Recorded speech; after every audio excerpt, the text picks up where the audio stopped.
Lovers and friends stand high above the dam. The beauty, breathtaking, the bend of the new river. Why are you here? Do they know? No one stops to look at the marker. Hundreds killed, mostly black.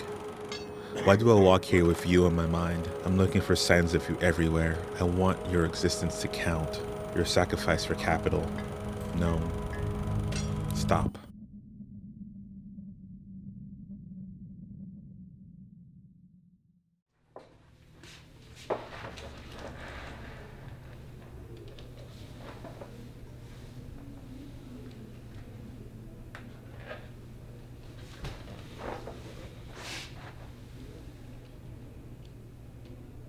History, essentially, again, history has been written by the winners in society. They decide what is collected and kept to tell new histories. So I'm interested in the histories of the people who were left behind. So Hawksnest took place in Anzac, West Virginia, which is right outside Fayetteville, West Virginia. And essentially, Union Carbide, through a string of subsidiaries, got a contract to build a dam. And to build this dam, they had to divert the new river. So to do that, they had to build this 3.5-mile tunnel. So they had workers come in from all over the region. And at some point, when they're digging this tunnel, they discovered that it was very rich in silica. And they decided to widen the tunnel even more to get more silica out, because it was worth a lot of money. But silica drilled with dry drills produces dust. Like it was like 97% pure silica. So basically got into their lungs and it causes scar tissue and eventually you suffocate. Some people called it America's worst industrial disaster. But the company and all the reports that they put out basically state there are about 137 people who died from silicosis. There's a demographer, there's a couple people who have pushed that number closer to 760.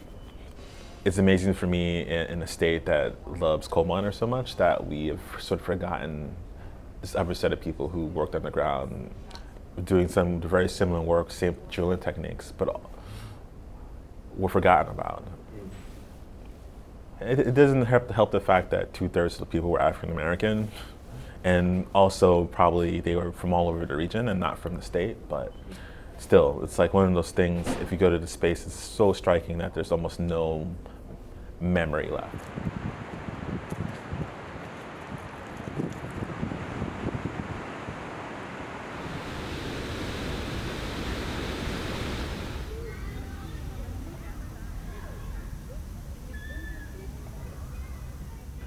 But what is more interesting for me is the photographs of Hawksnest, and what's in that archive is 99% engineering photographs of process of like this. We put a turbine in here. We built this arch, and there are very few people.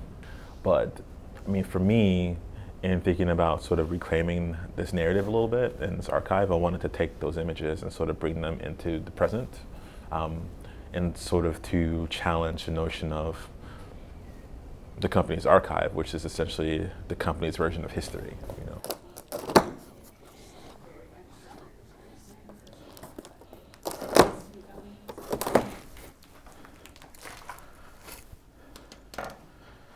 All right.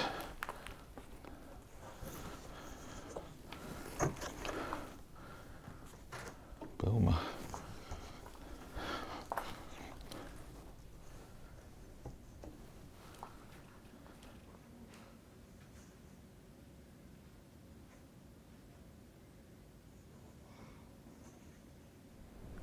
African Americans have been such a large part of the American experience, but yet their stories aren't treated in the same value. And there's this like erasure that happens, whether it be from, you know, that maybe nothing gets written down, there aren't a lot of photographs made, or maybe those experiences become legend or myth, which are passed from family to family, but they never become a part of the official narrative. In that missing perspective, that erasure of history is what really made me want to pull them forward. You know, Carrie Mae Weems is Did the same thing with the slave daguerreotypes. She took Louis Agassiz's slave portraits, basically to use it to prove the inferiority of black people, African American slaves. And Carey Williams took them and reappropriated them, and she made them, essentially the idea is that she made them into portraits, when they were meant to be scientific evidence and archive to discredit, intelligence and ability of African slaves. So I'm copying it a little bit. I'm trying to pull these out and make them portraits and to make them the people. I want people to feel their presence and to think for a moment that this thing happened.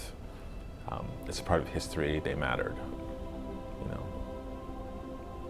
I don't think it's like a memorial or anything like that. There's a lot of personality in them. There's smiling, there's posing. There's all these things that I think make them probably more of a celebration. Yeah.